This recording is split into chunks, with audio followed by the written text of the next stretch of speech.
Greetings everyone, this is Curtis, aka Dr. C, dropping part 2 of a public health warning about the killer swine flu vaccine. And now I'm going to talk about some of the manufacturers of this particular vaccine, because from the get-go, many people have questioned the origin of this particular virus. I personally know that the virus is man-made. It was created by the government. Now, I'm not saying the government, has given this particular virus to people or to animals or what have you, but it was, for all intents and purposes, a man-made virus, and there's plenty of documentation on this. And I have found documentation that the government, U.S. Federal government, has been involved in its creation. And the profit agenda behind this is that you create a virus, you have to create a vaccine to inoculate against it. There you go, people. So always follow the money. Whenever anything happens, wars, 9/11, whatever, follow the money. Who benefits? So, okay, so there are different vaccine manufacturers involved in the fast tracking of this vaccine. As I mentioned, by all estimates, the vaccine should be available by sometime in July. And I know school, they're going to get this developed as soon as possible, due to school starting in many different places in August. I know here in Georgia that it starts here in August. So they're going to try to develop this vaccine as soon as possible to pump your children with poisons and make a lot of money doing it. So who are some of the vaccine manufacturers? Isn't that interesting to know? I mean, who's going to benefit from these particular swine flu vaccines? Well, the first company that I'll talk about is Baxter International.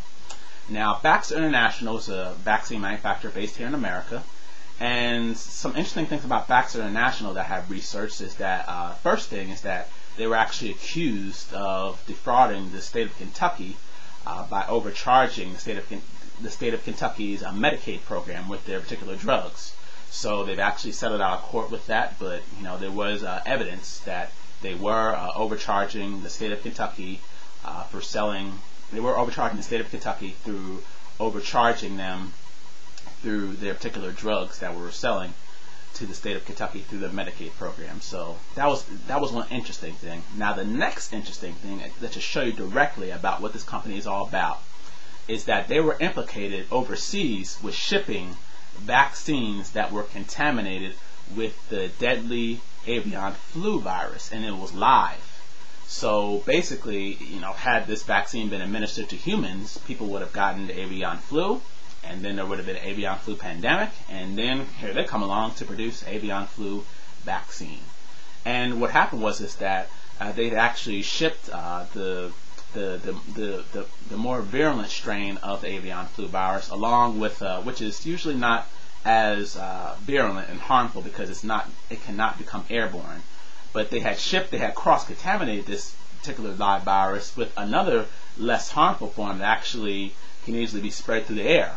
So when combining these two together, it basically could have created a public health nightmare in Europe, and they had shipped these particular vaccine materials over into 18 countries. So, and many people have documented this, including Mike Adams from Natural News, that it would have been impossible for these two strains to be combined together.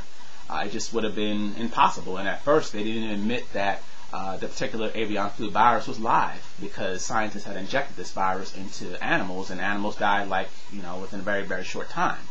And then they admitted to this, and it was noted that they had, as I mentioned, put the two strains together which basically could have caused a public health nightmare, due to the fact that the more deadly avian flu virus was mixed with another virus, which actually allows it to be spread more easily through the air.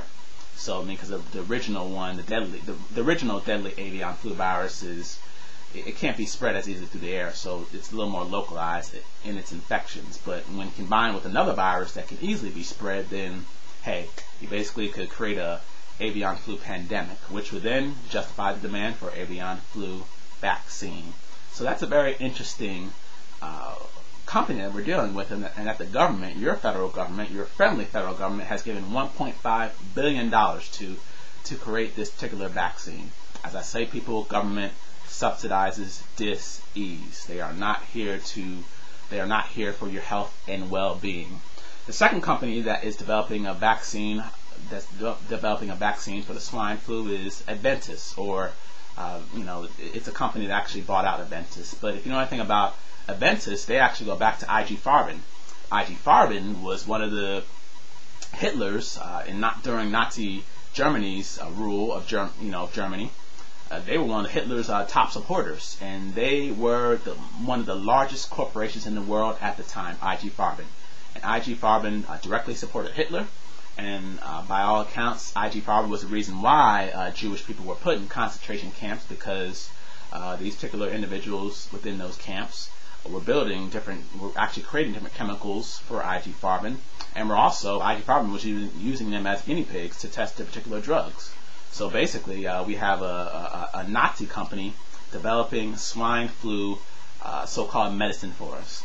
So when you take all this into account, you should basically know that this swine flu is definitely going to be harmful for you, and that these particular individuals, these corporations, vaccine manufacturers, are not interested in, care less about the American people, about the harm they could potentially raise, and your government has basically allowed them to use very highly experimental vaccines on your children legally, as I mentioned, after September 11th, which was another story.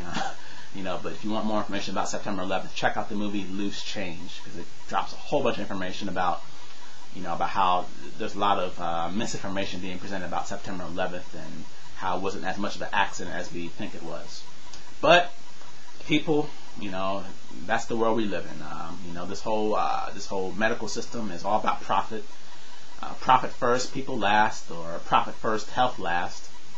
So just know that if you choose to get your children vaccinated or get yourself vaccinated, as I mentioned, they're targeting young adults and children, that you are exposing yourself to many health risks and dangers. So there are natural ways in which you can boost your immunity. I'm not even worried about the swine flu, because in my particular opinion, it's just it's kind of very similar to this whole HIV hoax. It's just which is another man-made virus created by the government in the 1960s. So I'm not worried about it. I recommend you not be worried about it, and there are natural ways that you boost your immunity, and I'm here to help you do that. So you can reach out to me, Curtis, CURTISL _DUNCAN at yahoo.com. That's CURTISL _DUNCAN at yahoo.com. But just know I'm here to issue a warning. The swine flu vaccine is coming. They're going after your children. They're going to try to scare you and convince you you're being negligent to your children, but that's totally a hoax, a fraud, and a misnomer, because you must always have informed consent, parents, when giving your children vaccinations. So just be aware when you're going to be going to these hospitals and sending your children off to these public school systems, that they're going to be coming after you in this fall and the beginning of this school year. So, but hey, there are solutions out there, people. Nothing really to worry about. So this is Curtis, aka Dr. C, giving you information on the public health. Giving you a public health warning on the killer swine flu vaccine. So I'm out, people. You can hit me up via email for more questions or information. Peace.